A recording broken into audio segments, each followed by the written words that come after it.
樣嘅喎，對面咁多高樓大廈嘅喎，係啊，呢度咧就係以後嘅商業中心，即係珠江新城2.0版嗰個酸過癮。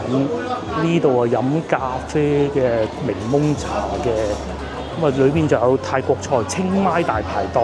我記得啦，我就係想嚟飲熱辣啦嚇，咁啊都幾好飲嘅。咁啊接落嚟到呢個啦，呢個係炒麵嚟嘅，最初我諗住叫白飯。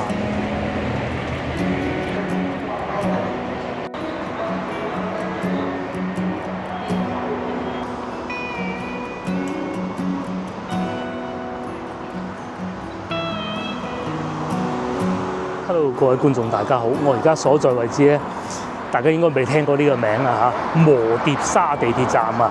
咁啊，我對呢度有咩交集咧？話說係咁嘅，之前咧我其實講過好多次咧，上一集喺尾段都講過啊。我喺嗰個洗衫鋪做連鎖公司做會計嘅時候咧，咁我當時咧公司就搬咗過嚟呢邊嘅，咁啊而家冇咗啦嚇。咁咧就喺度工作咗大概係1年左右啦，咁啊後尾就搬翻去增城啦。咁咧我最初認識呢度咧係幾時咧？就係我一個好好嘅朋友，咁佢當時結婚，因為可能嗰幾年好日子啊，好難揾到酒席地方擺酒啊，咁咧佢就過咗嚟呢度擺酒。當時我哋覺得哇，磨碟沙遠到咁凄涼，咁事實上都係啦，地鐵咧係冇咁方便㗎。咁當時如果我冇記錯，呢度仲係屬於2號線嘅嚇。咁啊，及後到而家就已經變成咗8號線啦。咁咧呢度就勁啦，我大概幾多年啊？都好多年未嚟過，應該係喺疫情爆發之前咧，我就離開咗呢間公司嘅。咁啊，總之疫情爆發嘅之前1個月，我就喺呢度附近經常出沒㗎啦。咁啊，依家咧已經變成咁樣咯喎，咁啊，其實當時都已經好多新樓喺度起緊㗎啦。但係咧就未見到差唔多封頂啊，或者外牆咁嘅咯。咁喺呢個方向一路過去咧，其實係去到赤崗嘅。影片咧，我係想去赤崗同埋客村嗰邊拍攝。咁因為磨碟沙咧同赤崗咧地鐵站咧其實離好近好近嘅。咁我好耐未嚟過，我又想過嚟呢邊睇下咁咯。咁樣嘅喎，對面咁多高樓大廈嘅喎，係啊，呢度咧就係以後嘅商業中心，即係珠江新城2.0版咯。咧就係呢啲舊樓好舊嘅，另外一邊咧就係呢邊呢啲新起緊嘅新樓。個事情咧其實就係呢幾日廣交會展館啊，咁啊一路做到4月底嘅，所以咧喺坐地鐵嘅時候咧，會見到有好多人咧拉住啲行李啊，咁啊過嚟參加展會，過嚟採購，既有展商，亦都有外國嘅商客。據說話有10幾萬嘅外國人嚟咗廣州咁啊參加呢個展會嘅，咁梗係啦採購咁啊，尤其咧而家美金貴啊，人民幣相對就平啲啦，其實係採購嘅好時候嚟嘅。不過確實變化實在太大啦，我都已經唔認得呢條路啦。我記得當時我哋會喺對面嗰度過嚟嘅，咁啊有時候咧會去過去前邊都有個麥當勞買份早餐，咁樣先至翻公司。如果我冇記錯，應該係啦，冇錯啦。呢一棟樓咧就係當時我上班嗰棟樓嚟嘅，咁啊都幾舒服㗎其實。咁啊但係即係始終疫情啊各種之前已經唔係太好生意㗎啦。包括呢棟樓嘅物業咧，其實同我哋老闆咧都係有生意來往，都係金主嚟㗎。咁啊及後真係冇辦法啦，咁啊搬走嘅啫。我會喺對面行得比較多嘅，右邊呢條路啊行得少啲嘅。咁原來都幾旺㗎喎。咁啊話說咧，因為呢度近琶洲啊，或者係再過2個站就到㗎啦嚇。咁所以咧就會有好多呢啲公寓啊各種嘅。如果有留意我呢幾集影片嘅觀眾都知道啦，其實咧去到街會嘅時候咧，嗰啲酒店價格啊係會暴漲1倍啊，至少1倍嘅。咁咧喺好耐之前咧，我都已經知道佢哋係會咁嘅。所以咧有啲喺琶洲住嘅同事咧，當時嘅公司咧喺國企嗰個年代咧，仲係會有琶洲有宿舍噶嘛。咁佢哋咧就會出租咯，係啊。近嗰啲小食店咧，我都食過唔少啊。譬如對面嗰一間啦，叫做英文燒臘快餐。咁我記得再行前少少咧，仲有間叫文英快餐嘅，但我唔記得喺邊個位置啊。點解會咁好笑咧？因為我哋有同事咧，我哋部門有同事姐姐嚟嘅，佢就叫文英噶啦。不過食過咧，味道一般咯。自己公司同事咧就住喺赤崗裏邊嘅，咁有時候會同佢哋過去食下飯啊，咁樣樣咯。原來呢度係咁樣樣嘅，後邊啊仲起緊樓。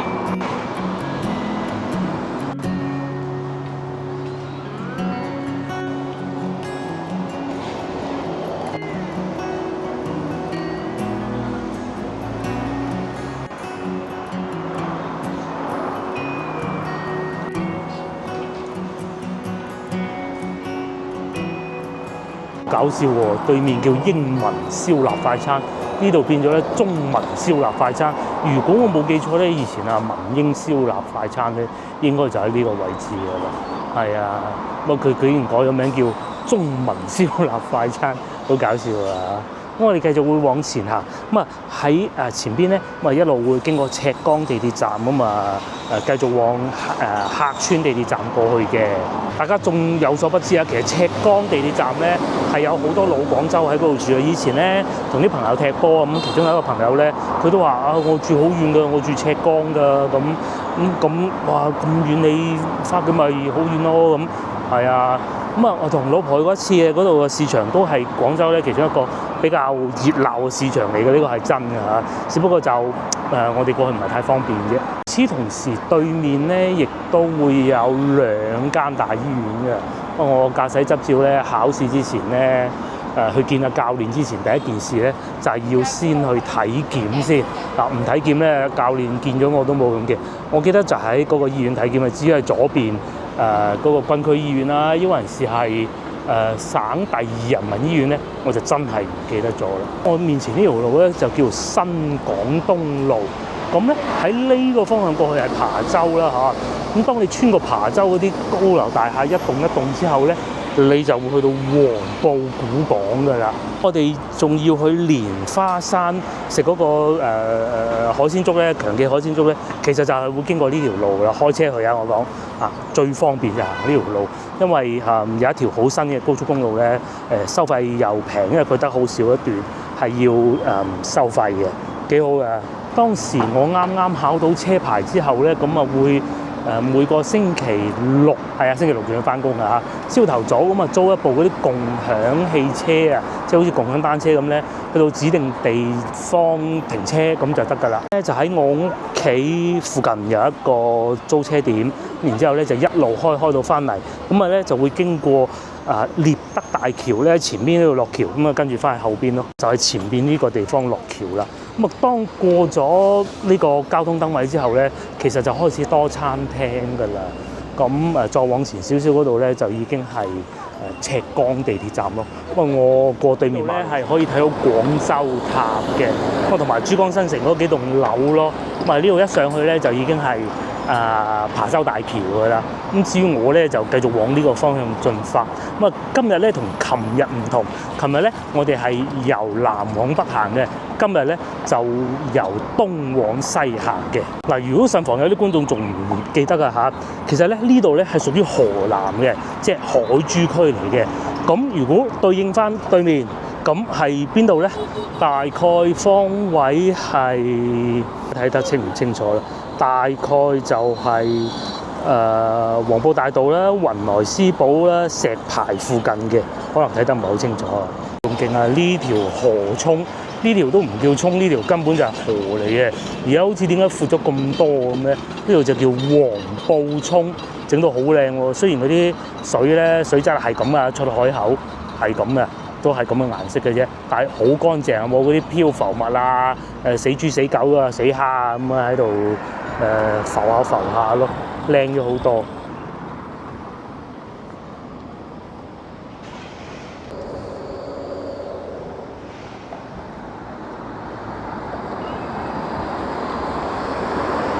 唔知啱先見唔見到一部車咧？咁個車身係貼住有啲嘢，同埋嗰個司機哥哥係坐喺裏邊嘅。見到有司機哥哥嘅，佢又冇話頭頂整咗好多攝像頭。佢嗰啲係咩咧？汽車公司啊、車廠啊，譬如話啱先見到個廣汽傳祺啊，佢要測試自動駕駛嘅，要收集數據嘅，咁揾啲老司機嚟，但係咧就要用好長時間，叫自動駕駛測試。咁佢嘅車身係會貼住一啲標識嘅咁咯。咁係啊，有好多啊，其實都會見到。咁有啲咧就係真係冇人嘅，不過唔會出現喺呢個路段咯。通常會去翻啲咩生物島啊、大學城都少啊。琶洲再遠啲啊，唔係街會嗰啲時間咯。度咧就唔算傳統意義上嘅旅遊區啊，所以咧暴曬啊！如果大家夏天翻到嚟咧，千祈唔好好似我咁。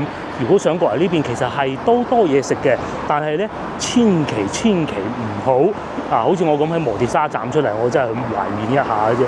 我再嚟咧，其實呢度都有市場咁，但係咧就唔係嗰啲老廣州啊嚟買餸嘅地方嚟嘅，都係一啲外來打工仔。咁如果喺呢度咧要去黃埔古港咧，嗱呢部巴士啊229咁啊去到咧嗰個石基村，其實就係黃埔古港嗰個位置㗎啦。呢度仲變咗叫東村酒家喎，勁喎！左邊呢棟咧點解圍住咧？大家估下，因為係嗰啲軍隊嘅物業嚟㗎，咁佢不能出租㗎嚇，只能留作自己用嘅啫。封咗好耐㗎啦。右邊呢個咧就以前東村酒家嗰個位置咧，以前上去咧就係麥當勞嚟嘅，咁依家就變成東村酒家咯。咁下邊嗰個便利店都仲係便利店咯。咁至於前邊呢個就係軍區嘅醫院嚟嘅，其實咧平民百姓都可以入去㗎嚇。包括我自己咧都喺上邊體檢咯。我記得應該係呢一間，唔係隔離嗰間。當時體檢仲記憶猶新，我仲影得咗張相，好似喺一個醫治艙嘅科室隔離咁樣嚟體檢，好搞笑嘅嚇！諗唔到咧個駕駛證都攞咗咁多年咧，有駕駛證係幾方便嘅，幾開心嘅。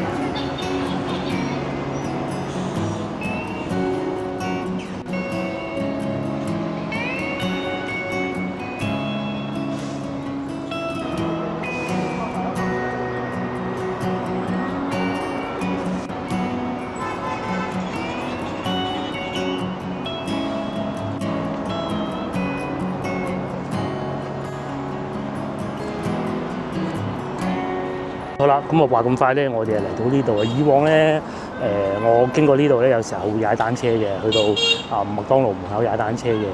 咁呢度就係赤崗地鐵站啦。係喎，仲有呢個262號巴士係可以去得到新洲碼頭㗎。新洲碼頭咧就有得坐船去黃埔古港，唔係黃埔軍校㗎咯。至於我咧就繼續往前行，咁嚟到呢度咧。我大概初中嘅時候咧，偶爾會經過呢度咧，就會見到嗰度有個大嘅巴士站㗎啦。咁應該係叫赤崗站嘅。咁喺呢度行嘅時候咧，就要好小心，好多電動自行車。我記得曾經有一次咧嚟過呢度直播㗎。咁當時咧仲要驗核酸，就係驗完核酸就開始直播嗰種咯。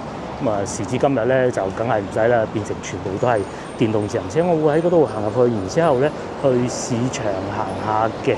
咁順便睇下赤崗公交站。市場咧其實並唔係喺我面前呢條路行入去嘅，呢度一路去咧係會去到石樓崗嗰個方向嘅。嗰度咧就冇乜可以拍攝嘅地方嘅東西嘅啫。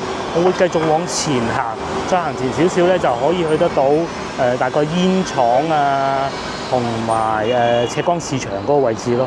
咁我哋往嗰邊進發。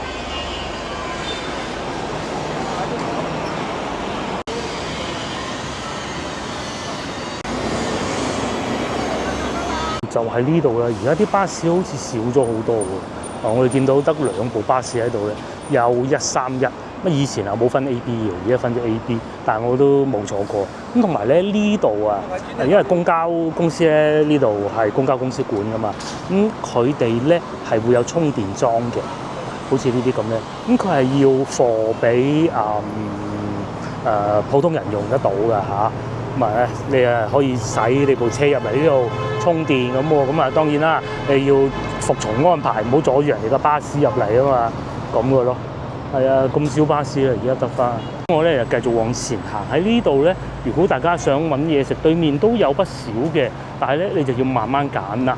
冇下道路咁精彩，咁但係咧有少少似嗰種風格。你話有冇廣東風味嘅食物？咁肯定有嘅嚇，但係咧就你話同龍津路嗰啲比咧，咁啊個比例就真係低好多㗎啦嚇。如果繼續往前行咧，仲有一個你哋好熟悉嘅公司，就係微信嘅公司，即係 WeChat。係啊，WeChat嘅總部咧，其實喺廣州海珠區，就喺呢度附近嘅。可能有好多觀眾都未必會知嘅。係啊，WeChat 啊喺廣州嘅，咁啊大概喺呢一堆樓後邊啊，好簡單嘅一個工業園嘅啫，晚晚都諗唔到。之後咧，我哋咪經過有一紮樓喺度起緊嘅，咁啊據說咧佢哋都有一個寫字樓，成棟都係佢大把錢，好正常啦嚇，係佢哋嘅。咁啊遲啲據說話搬過去，咁啊而家進展成點唔知啊。我哋咁中意買電車咧，就係咁咯，好方便啊！嗱，呢度又有充電啦，咁啊又有快嘅，又有慢嘅。咁佢咧廣州嗰啲充電咧就唔同話香港啊或者澳門咁嘅。第一咧係唔需要自己帶充電線嘅，呢部車都唔守規矩啊，霸住個位。第二咧就係按唔同時段咁嚟計費嘅，就按用咗幾多電嚟計費，而唔係按時長計費嘅。啲嚟講就係你可以想像一下，如果最貴我見過2蚊一度電咯嚇，一部譬如話 Tesla 100度電嘅咁，如果你2蚊去充滿佢，咁咪200蚊啦人民幣啊講緊，咁啊然之後咧就可以行得到500幾公里咯嚇。最貴我講，有時候如果係夜晚黑揀翻啲。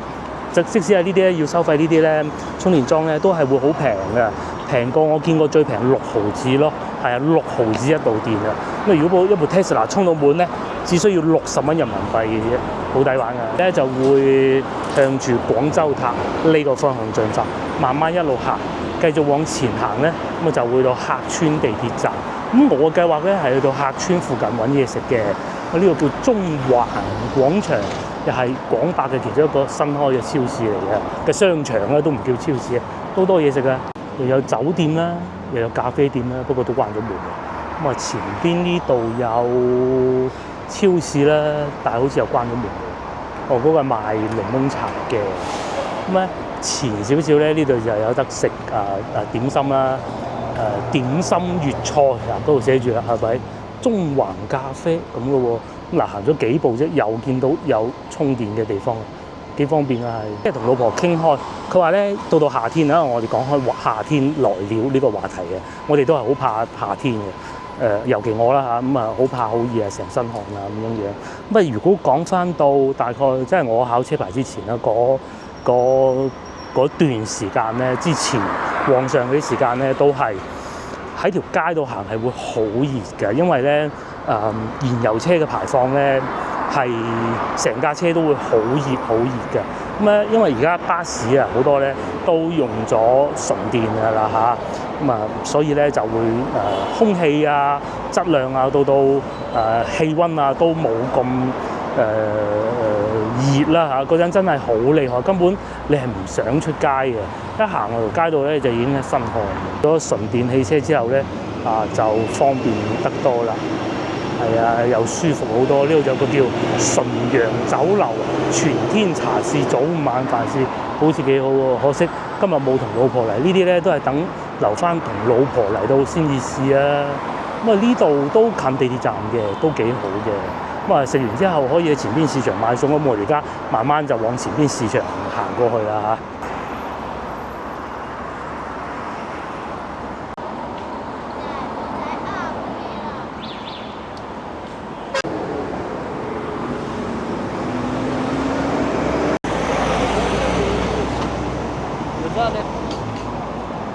市場咧，我就會喺呢度入去，呢度叫赤崗東路。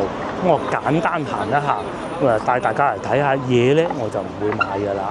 咁啊，既然咁早又過嚟睇一睇啊，睇完之後我再翻過去客村嗰個方向咧，繼續行就客村㗎啦。應該拍片嚟過2次嘅啦，曾經試過一次咧喺斜對面嗰個小食店嗰度啊，潮州魚蛋粉食過一次，幾好啊！大家如果咁啱啲時間就得到翻到嚟嘅，可以試試。同埋咧性價比超高，而且咧佢係坐喺戶外嗰種啊嚇，樹底唔會太熱嘅啫，呢叫現場小食店。阿老仔好開心啊！呢度咧其實係正如我先頭所講啦，係有好多老廣州咧，因為屋企拆遷啊，所以搬咗過嚟嘅。咁如果喺河北啊近天河咧，就係員村啦；如果喺河南咧，呢度就係另外一個嚟嘅。咁所以咧，你係會見到好多粵菜飯館㗎，現場大排檔。係咪？我即係同一個老闆喎，變再開到個大排檔添，蒜子炆鉗魚，白灼先有，睇見都流口水啦。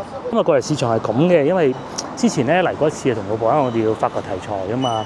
咁當時咧同佢嚟到嘅時候咧，覺得個市場好刺激，但係個市場以外嘅嘢咧就好似即係冇乜餐廳啊。當時覺得咁啊今日過嚟睇下咯，呢個勁喎，不過收咗工啊！老地方龍仔蒸飯爽滑拉腸咧，因為呢度有好多屋啊，都係嗰啲9層樓嗰啲屋啊，所以咧有好多係有加裝電梯嘅。我而家右手呢棟就有啦，前邊都有嘅。咁但係我未見到嘅啫，咁好多地鋪嘅，又有超市啦，又有豬腳飯啦，又有餃子館啦。前邊我記得仲有個食拉腸粉嘅弄菜鋪海鮮粥哦，潮州菜。好啦，呢度咧就叫模仿廠啦。咁以前仲有棉花廠都喺附近，我記得應該係義棉廠啊，好似係啊。義棉廠好似喺漁村嘅喎，係嘛？不過呢啲都搬走晒㗎啦，係嘛？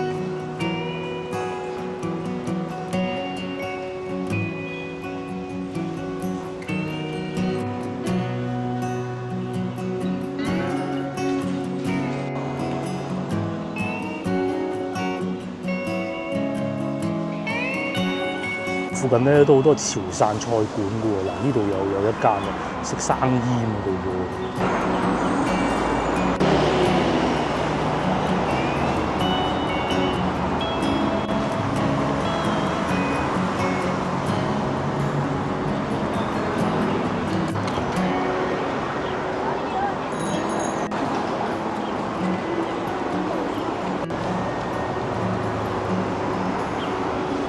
我哋係越嚟越近市場嘅入口啦。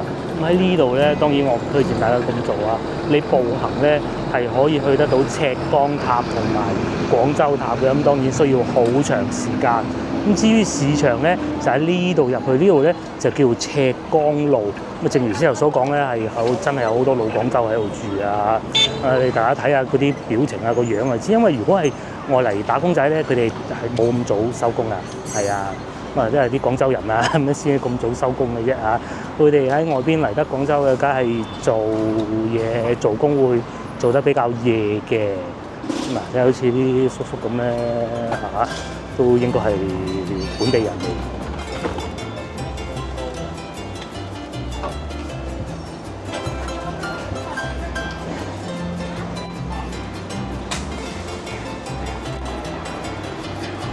場咧就喺前邊咧嗰個口嗰度入去嘅，我哋就入去嗰度睇下行完之後咧，差唔多夠鐘啦，咁我哋去食飯。咁如果呢度附近咧有合適嘅餐廳，都會喺呢度解決。不過我計劃係翻去客村嘅，睇下而家呢度有咩變化唔同啦。咁我相信咧都唔會太大變化，但係咧就可能會多咗好多餐廳出現咯，嗬。咁啲菜咧就咁樣賣㗎啦。我覺得呢度咧係好行過員村嘅，即係話我哋唔係成日去嗰啲市場裏邊，又有得咁大嘅，又有得咁熱鬧嘅咧，又有得咁雜亂無章嘅咧。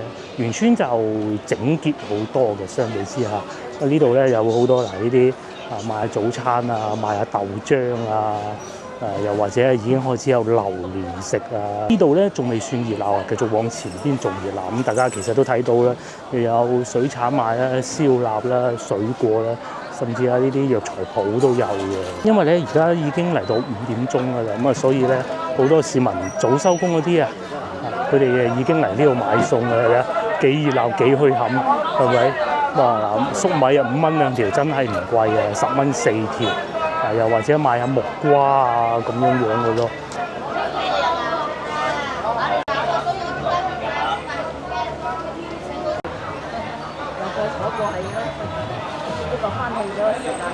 好似考牌咁喎，真係。以車入嚟市場咧並唔係一個明智嘅決定嚟啊！譬如話去到西華路市場啊，亦是如此啊。咁後邊咧就堆住一大堆車，呢邊咧就賣水產嘅，35蚊一斤。嗰啲擺喺路邊嘅小販咧，咁啊一有佢哋咧，價錢就自然貴啊！的士哥哥咁暴躁。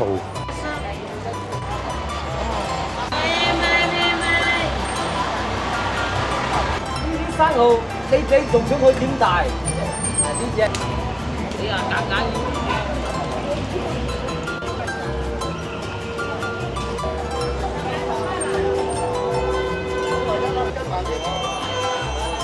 你成鍋幾隻啊？呢只普通嘅，呢只好啊，那個花生米，兩口煎它放得好拖着。好熱鬧咧！呢度咧就汽車係入唔到嘅，咁啊電動自行車啊、單車可以入得到嚟嘅咯。咁同埋已經見到有龍眼賣啦，已經唔係第一次見嘅。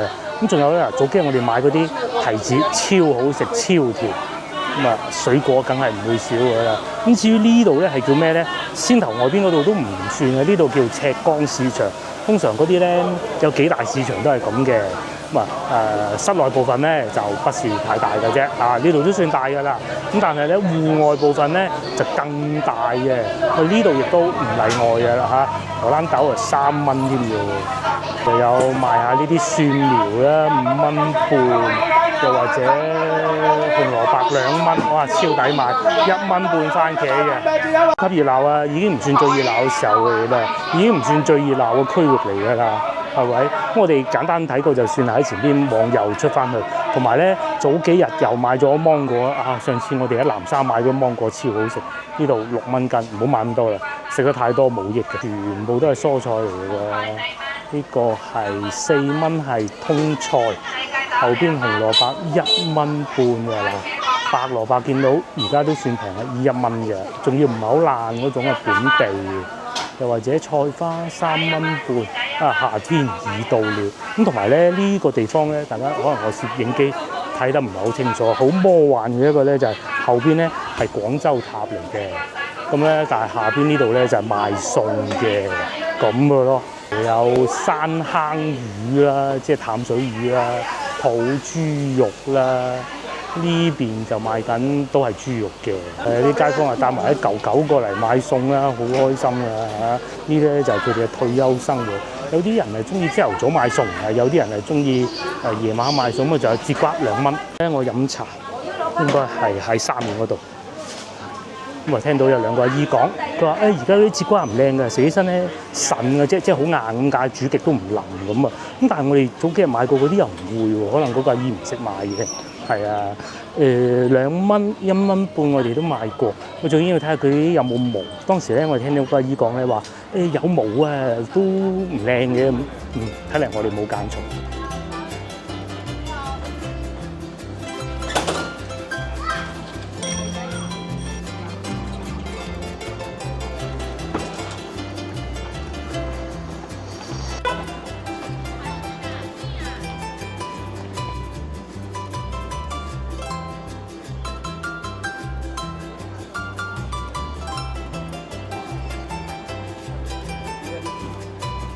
咁啊呢邊咧基本上睇過啦，咁而家已經過咗5點半，咁我就盡快行過去客村地鐵站嗰邊，嗰邊咧就新潮好多㗎啦。咁有少少似咩咧？即係降級版嘅北京路咁啊，即係好多後生仔嘢食嘅嗰啲咩回轉壽司啊、日式料理啊，諸如此類啦嚇，韓國烤肉啊嗰啲咁嘅咯。咁因為點解咁熱鬧咧？因為嗰度咧其實坐地鐵去廣州塔咧係好方便嘅，一個站就到得到㗎啦。咁所以咧嗰度個商圈都幾熱鬧，即係珠影廣場嗰度。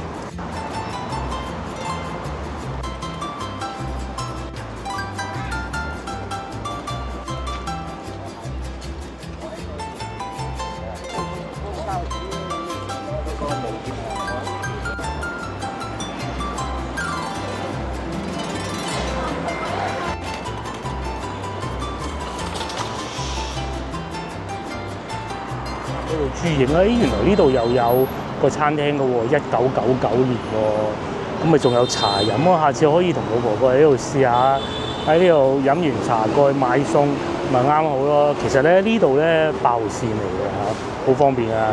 咁我哋就過埋去嗰邊，喺呢度行入去咧，其實係一個城中村嚟嘅。咁我以前咧喺國企工作嘅時候咧，我做會計嚟㗎嘛，咁當時係負責一間廠嘅，嗰間廠咧係一個玩具廠嚟咧，就喺呢度入去嘅。不過咧嗰條路咧依家已經唔認得嘅，咁但係裏邊咧超多嗰啲嚟呢度打工啊、租屋嗰啲人嘅。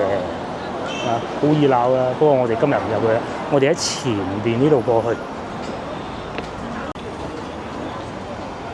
冇錯啦，就係呢度啦。咁有多嘢食嘅，上邊有壽司啦，咁啊行前少少就有壽司郎嘅。再行前少少咧，就有個大排檔嘅。咁我咧就計劃喺呢度行入去揾嘢食。唔好睇見門口好似咁冷清，其實咧裏邊係好多餐廳、好多食肆嘅。呢個新開嘅湖南辣粉嘅喎嚇，咁嘅喎。咁啊呢度又有探魚啦，即係嗰啲烤魚嗰啲啊。嗰度入去咧就係入去地鐵站嘅，同埋咧喺市中心為數不多嘅好又多，即係 Walmart 啦，嗰度就喺嗰度入去嘅啦。真係冇揀錯啊！啱先咧又遇到觀眾啦嚇，咁啊都係講廣東話嘅，咁啊嚟得呢度咧揾嘢食咧應該都唔會差啦喎。不過就係呢度啦，咁啊上邊係寫住珠江電影集團，係啊，咁呢度咧係佢哋嘅攝影廠嚟嘅，同埋有個劇集咧係喺呢度拍嘅，不過我就冇乜留意嘅啫，好似都好出名嘅。咁行去前邊呢度，嗱又有海底撈火鍋啦，又有嗰啲韓式烤肉嘅，咁我諗住今日食得新派啲咯。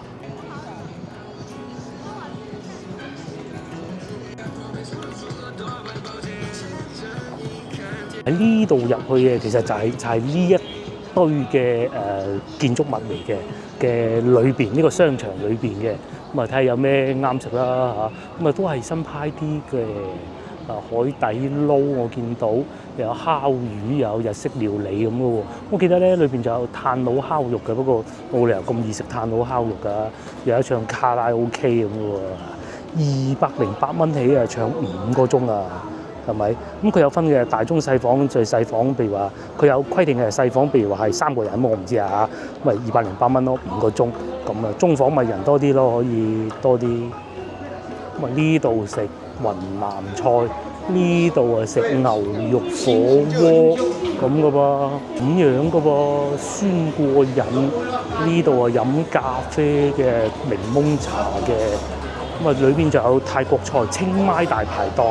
我記得啦，我就係想嚟呢個咁刺激㗎！呢度唔係嗰啲全部都係辣菜嗰種嘅，有啲東南亞風味嘅。咁啊呢邊啊夾公仔㗎啦。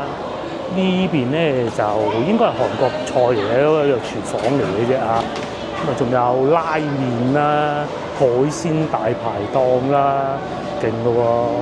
咁啊，又有韓國烤肉啦、螞蟻凍啊，叫做嗰度就係泰式大排檔。可以試下，趁我自己一個人嚟係咪？呢度係拉麵鋪，餐廳呢度啦，咁啊都係年輕人食嘅地方啊，咁啊幾舒服嘅，都坐得嚇。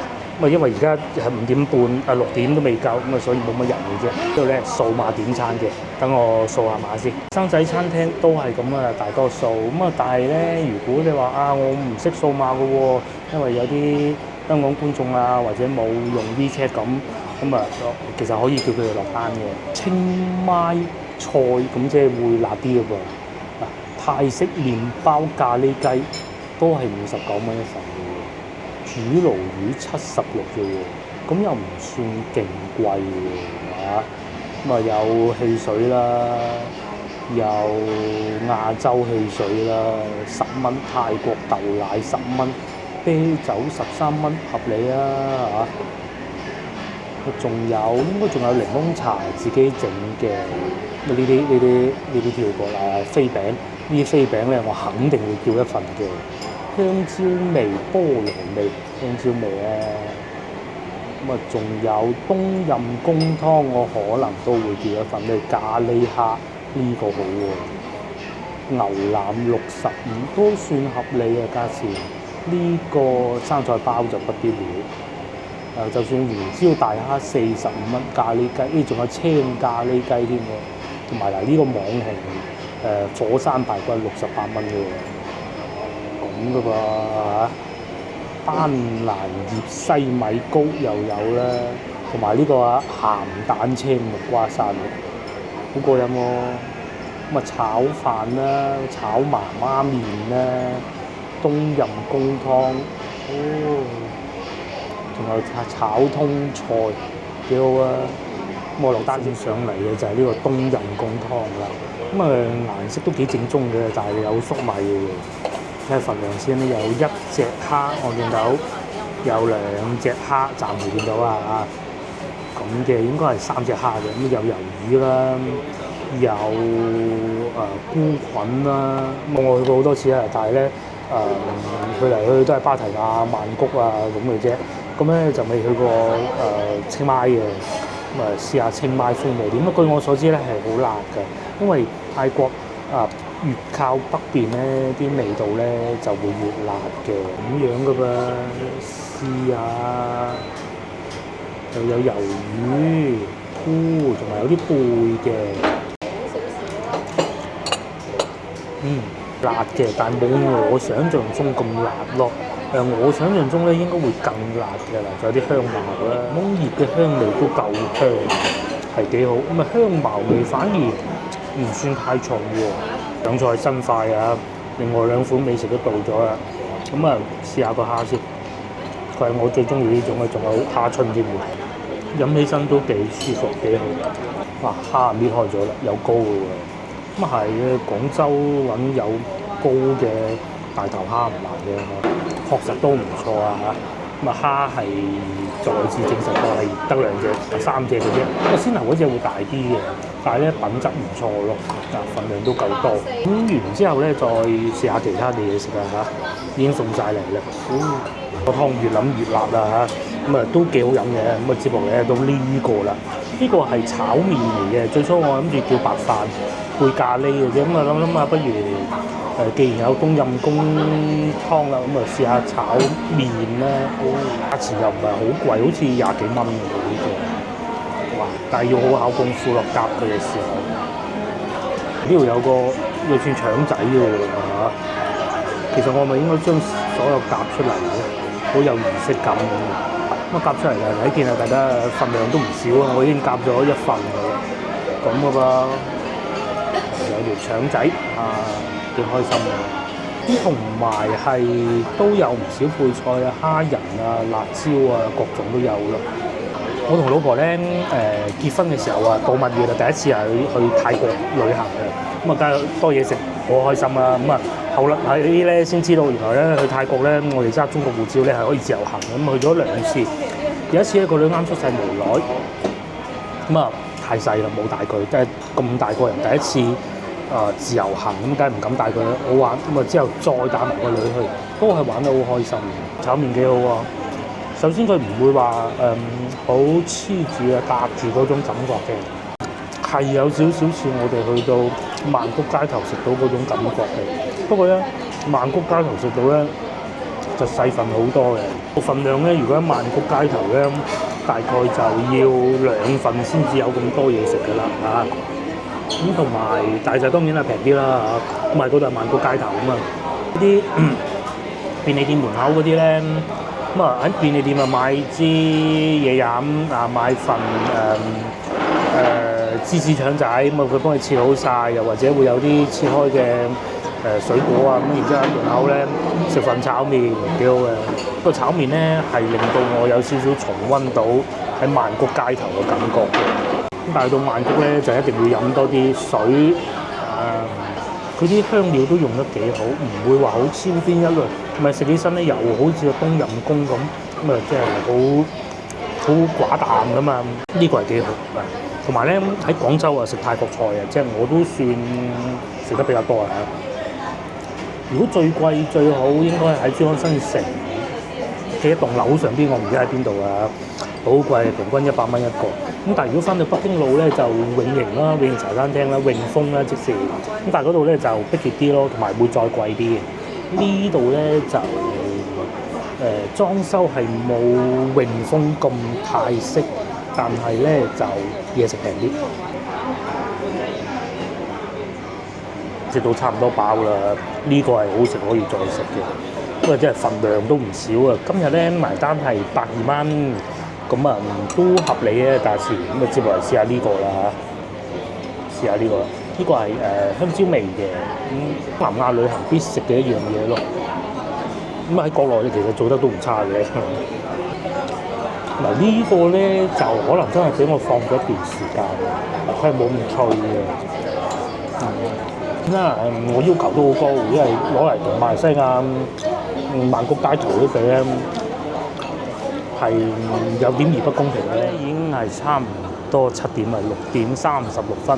咁食街呢度咧就越嚟越旺啦。呢個就係我先頭所講嗰個炭爐煲啊，咁熱就都有人食㗎嚇。咁再嚟咧呢度又有烤肉店啦，咁韓式烤肉店嚟嘅應該係。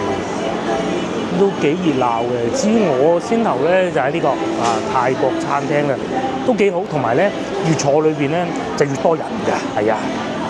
未知道要等位，而且大家要知道今日係一個工作日嚟啊嚇，都幾好，都幾好。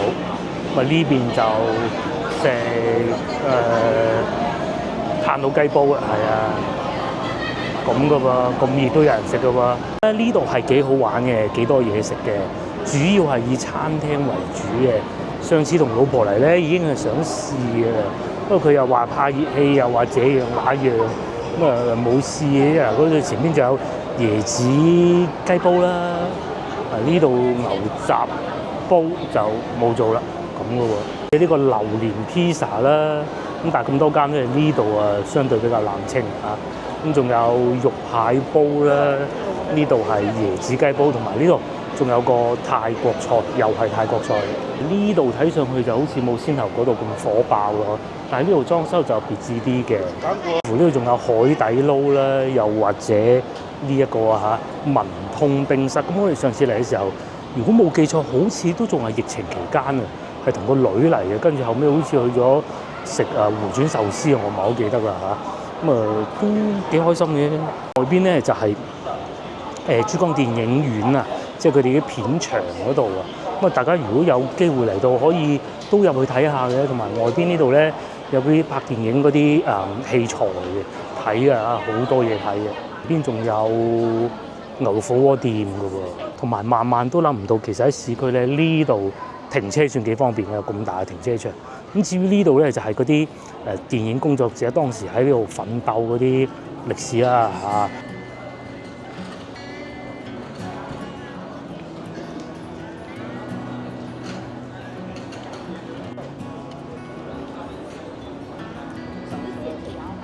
咁我都係時候要翻去啦。嗱，大家記住啦，如果以後你去廣州塔遊玩，咁廣州塔嗰度食嘢係超貴嘅。咁你又突然間肚餓點辦咧？其實真係可以坐1個地鐵站嚟呢度，又或者珠江新城啦，你可以坐2個地鐵站就嚟得到呢一度噶啦。咁都係屬於3號線嘅。你嚟到睇下啱唔啱食先啊嘛，唔啱走先啦，係嘛？咁我覺得都可以試試嘅嚇。好啦，下集見啦！幫忙 share 我影片俾你嘅朋友會有，同埋幫我點個 like 啦嚇。下集見啦，拜拜！天氣熱咧，咁快就有雪糕賣嘅。好。